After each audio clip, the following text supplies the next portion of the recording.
Welcome back to the Politics and Media Show, where we're discussing US-Egyptian relations in the context of the increasingly brutal crackdown by the Egyptian military. One other element of the recent crackdown that has not made too many headlines, for obvious reasons, has been the murder of journalists and the closing down of media organisations, which did gain some attention in the UK when Sky News cameraman Mick Dean was killed last week. In the light of a further suggestion that the Muslim Brotherhood be legally prescribed, some are now fearing that civil liberties and freedom of expression could be under threat in the country. Here's more on that topic. This Sunday, Egypt seemed like a nation open to the world.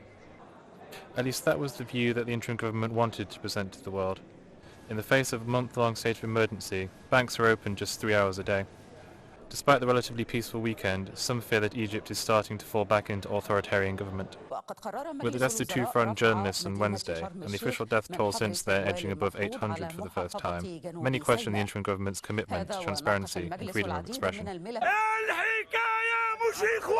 Out in force, but in reportedly smaller numbers, the Muslim Brotherhood supporters marched on the Egyptian Supreme Court.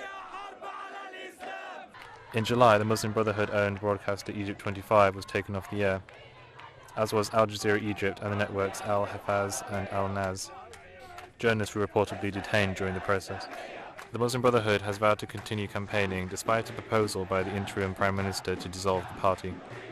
Despite the clear sense of outrage, protests didn't turn violent.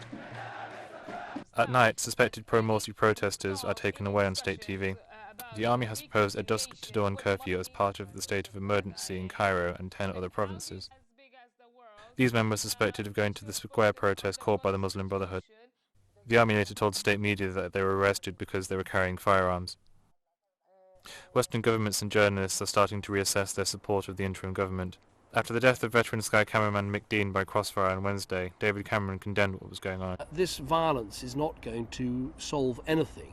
What is required in Egypt is a genuine transition to a genuine democracy. That means compromise from all sides, the President, Morsi supporters, but also the military. That's what needs to happen. We don't support this violence. We condemn it completely. It's not going to solve the problem. While David Cameron spoke of concern over actions in Egypt, and the Prime Minister and other world leaders spoke of imposing new sanctions on the Egyptian government, they have so far refused to commit to anything specific. While political opponents to the government have seen restrictions on press freedom and freedom of expression, General Sisi declared the police and military as the guardians of the free will of the people. Owing perhaps to the fear of further civil conflict if strong leadership is not enacted, the mood on the street was cautiously supportive. To be honest, what he is saying is correct. We reject violence whether it is on one side or the other. Who are the ones dying? They are all Egyptians, and the spilling of blood is forbidden. Egypt is a country still looking for a long-term solution to the 2011 protests, but the aims of the factions that took part in those protests seem increasingly irreconcilable. Whether or not a lasting peace can possibly be forged under these political restrictions is yet to be seen. Nathaniel Amos Sansom, Islam Channel. Well, joining me in the studio now are Clive Baldwin, Senior Legal Advisor at the Human Rights Watch, Professor Bill Bowring, Professor of Law at Birkbeck University, and joining us on Skype is Daud Abdullah, Director of Middle East Monitor. Welcome to the programme, all of you. Clive, let's just start with the question of the journalists. Now, I think it's unprecedented since the 18 days that we've actually seen whole media organisations taken off the air, and certainly an atmosphere now being created which is extremely hostile to foreign journalists. How serious do you think the situation is? Well, it seems to be getting more serious by the day. When the military took power, we actually saw media stations being shut down immediately. What we seem to have at the moment, at least in Egypt, is domestically there are only pro-government, pro-authority stations which have been allowed to broadcast. We're still trying to find out what happened last week with the hundreds of people who died, amongst whom it seems there were 4 journalists who died from various places around the world. And obviously want to see exactly how they were killed. And now, as you were saying, there's a hostile environment for foreign journalists and for foreign media organisations. So the things we'll be very concerned about are on what basis are media stations being shut down, on what basis are journalists themselves being licensed or getting to the point where they have to have government approval to operate. And is there any threats to journalists, not just to their lives, but to their security? Are they being prosecuted?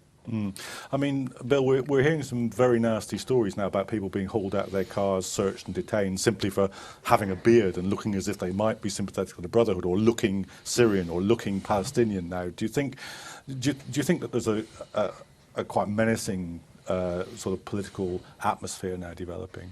I think really what is most disturbing is what Robert Fisk pointed out yesterday in The Independent, which is the narrative of terrorism which is now being deployed by the military, including the word malicious, so that anybody who's suspected of having anything to do with the Brotherhood is a terrorist. And, that, of course, then licenses the use of force, the kind of thing which you've just described.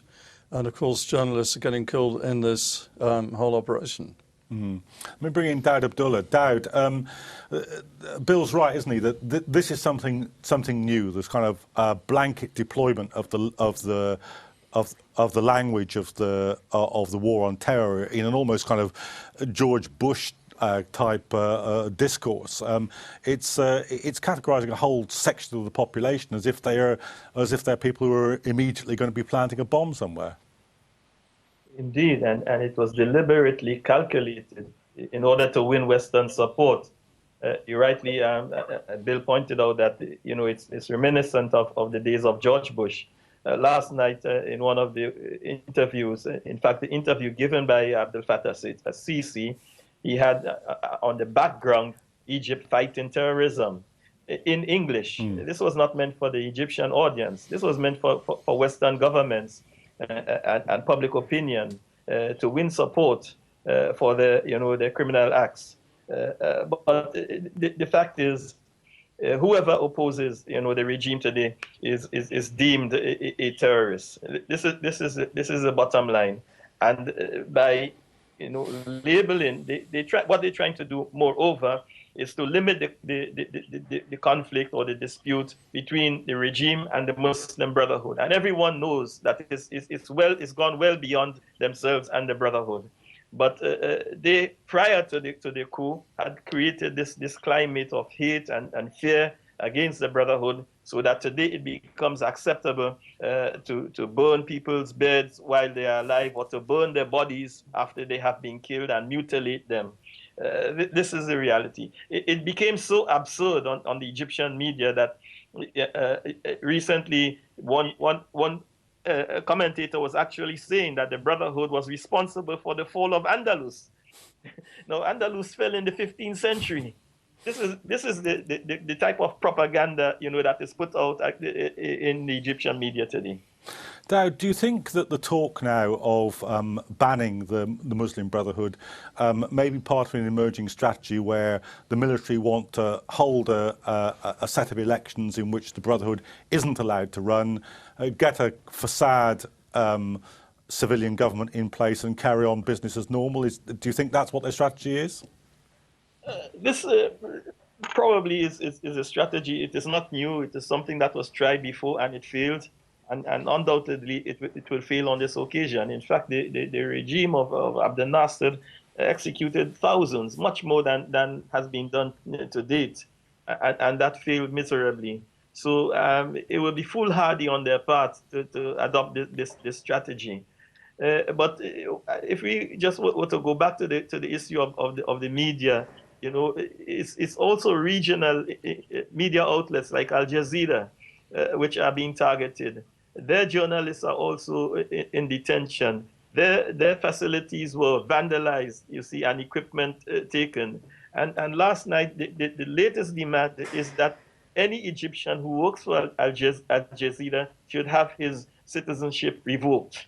That is the extent to which we are going down the path of fascism.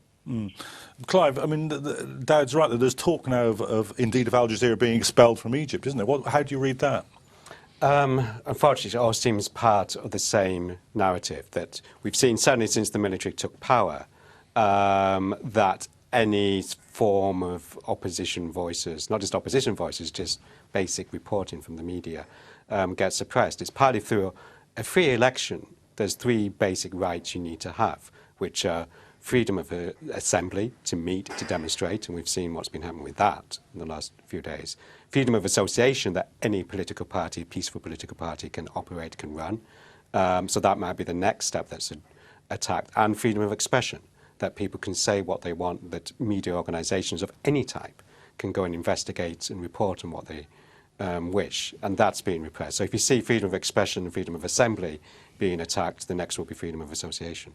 Bill, do you think, as Daud has suggested, that this is now running well beyond the supporters of the Muslim Brotherhood? I mean, we've heard some reports of striking petroleum workers having the state of emergency used against them, of their leaders being detained. Do you think this is now going to spiral well beyond the Brotherhood? Oh, absolutely. And today, in fact, there's quite a strong initiative from various trade union leaders in Britain and a lot of people from the left saying actually it's the labour movement in Egypt which is very much under threat. So I think this shows actually this is not an attack on Islam, it's not an attack on that kind of... Actually what you have is, on the one hand, the military seeking to adopt not only the American narrative of terrorism, but of course the remnants of the Nasserist, secularist traditions which you had in the military, and I think there's a good deal of confusion. And the third factor, I think, is the role of Saudi Arabia in particular, and we see that extremely clearly in the last few days, where, of course, there's a substantial political Salafist force, political force that is, supported financially by Saudi Arabia, which also now supports the military regime. So I think one has to take into account that one has intervention, I mean quite clear intervention in Egypt from the Saudi direction and of course from the American direction, because who is Sisi? He is somebody who was trained in the United States, and the Egyptian military continue to receive, what is it, $3.5 billion? 1.3 billion a year. Yes. Yeah, Daud, let me just ask you a little bit about that, because as we were saying in the first part of the programme, there seems to be a kind of inability to come to grips with the situation now on the part of the United States. They certainly aren't willing to break their ties with the Egyptian military, are they? They are caught between two evils, which are both terribly bad. First, two demands rather.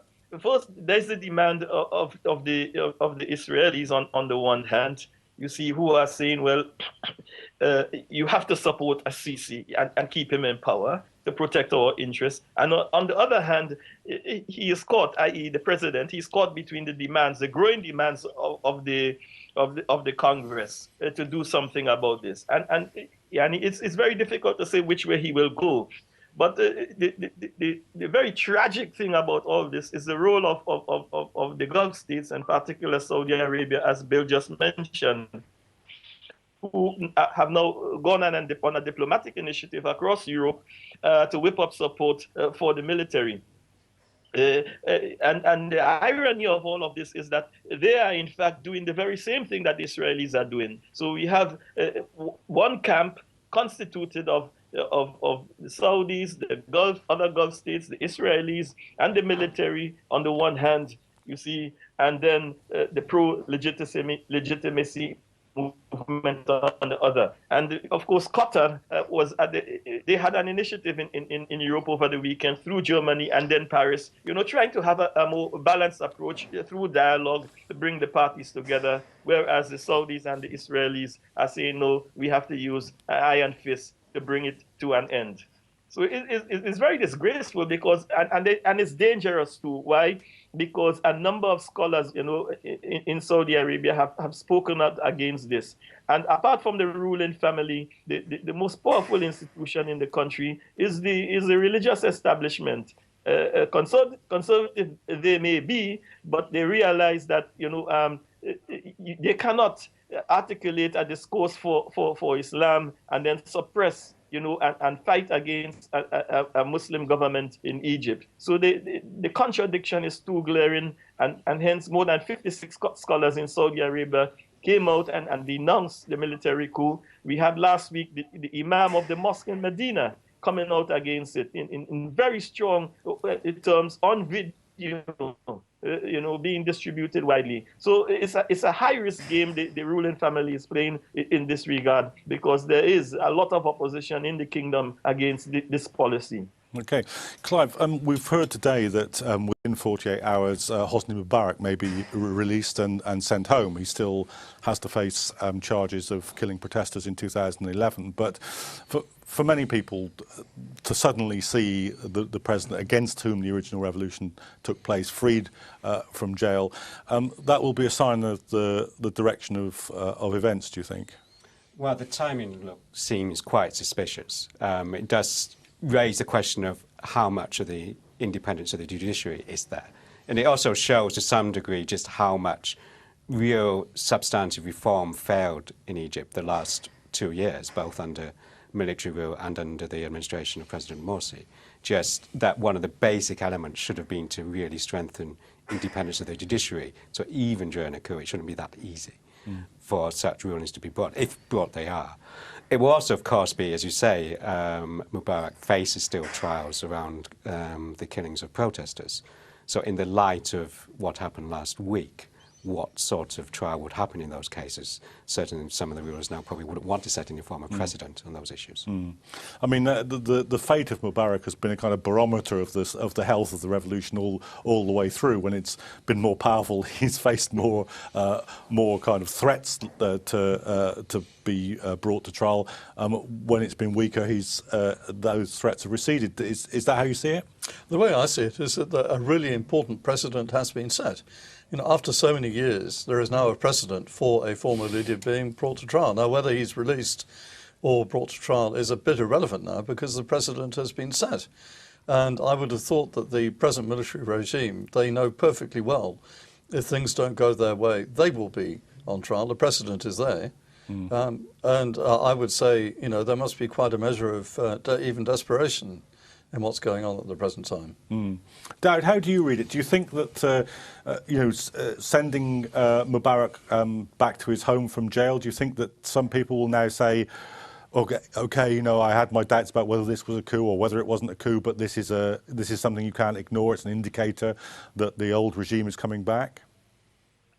I think that's the point where we should start. That it's getting rid of Mubarak in the first instance was not enough. The entire system had to be dismantled. The institutions, the mechanisms, all of that had to be dismantled, but they remain in place. And that is why whether it was in the security services or in the media or within the intelligence forces, what we call the deep state, they were untouched. And hence the reason why it was so easy for them now to orchestrate the situation where he will be freed in a couple of days' time. What we have in a de facto sense is that the old regime is back in power. They're back in business, at all levels. And it would not be beyond them, you see, to call elections. And you have his sons, one of Jamal Mubarak, who was already tipped, to succeed him in the past, contesting in elections in the near future. Clive, let me get you to comment on that prospect, because I mean it could be the case, of course, that we're seeing a straightforward military dictatorship, and they dispense with the necessity of a civilian facade. But it also looks as if it's possible that they'll try and hold a set of elections in which the Muslim Brotherhood are banned, and to get a kind of fig leaf democratic government in place. What do you think the balance of probability is between those two options? It's difficult to say. Obviously, a lot of their responses have been due to international pressure and for the appearance of such. As someone mentioned, some of their press statements are done in English. What has been interesting as well is the one international body to react strongly was the African Union, which suspended Egypt from membership, as it does automatically when there's an unconstitutional change of government. And that's been the only body that sent a mission of former presidents from Africa to discuss, and has been allowed in by this group. And until last week, that was under discussion to see what sort of terms would the African Union have for allowing Egypt back in, where it's been a very powerful player, which all Egyptian governments of the last few decades have been, their regional importance has been very key to them. And it's whether they can do enough to satisfy the African Union that there's a new constitutional government. So they definitely, I think, will want some form of elections, some form of showing that they are complying or appearing to comply with the basic principles. But as I said, if they do not comply with those very fundamental principles to allow a free election, it will not be anything like a free and fair election. Bill, there's a kind of certain dynamic that obviously the military want to set running here, which is to demonise the Brotherhood, to get a kind of, the whole language of the war on terror mobilised against them. There is inevitably a reaction, some of it not at all acceptable, a reaction of arms, of which, understandable, but it's liable to sustain that dynamic. What do you see as the way out of a sort of mutually reinforcing process here? Do you think there is one? I think we have very little reliable information coming out in the first place. I think what we do know is that the masses of people who did indeed turn out against Morsi, and we know for a fact they did, they were a very diverse, very large, but very diverse group of people, many of whom reflected the Nasserist, secularist traditions in Egypt. And the military, of course, have come in on the back of that. But what we see in front of our eyes, so the information on which we can rely, is that the military is losing great chunks of that support day by day, as a matter of fact. And in a country where people have now become used to turning out in very large numbers, I would say that if the regime doesn't hold elections in the reasonably near future, that will be an extremely dangerous, I would have thought, for them, whatever happens with the Brotherhood in the shorter term, because, if you like, the mass coalition on the back of which the military came to power is breaking up already. Daud, let me put that point to you, because what the 30th of June demonstration, which started all this, was about new elections. It wasn't about the military returning to power. Do you think Bill's right when he suggests that 30th of June coalition is breaking up and that the army is losing sections of that support? It is indeed. Key players have defected. Al-Baradi, he's now back in Vienna. Some of the spokesmen like Khalid Daoud, this academic and media spokesman who came from the United States, he has left last Friday. Before him, Amro Hamza, who worked for the Carnegie Institution, also from the United States. All of these very high-profile figures are defecting. And then the coalition, which participated in the overthrow, which included people like Abdul Munina Abdul Futu, who broke away from the Ikhwan and began to oppose Morsi. He also has defected from this broad coalition. So it is disintegrating before their eyes, and the military is now depending more and more upon brute force rather than any form of popular consensus. Okay, Daud, that's where we're going to have to leave it, because we're running out of time. But I'm sure this won't be the last time that we discuss the developing crisis in Egypt, and I hope that you'll be back with us to see how events unfold and to listen to some of the informed commentary about those events. But this is all from the Politics and Media programme today.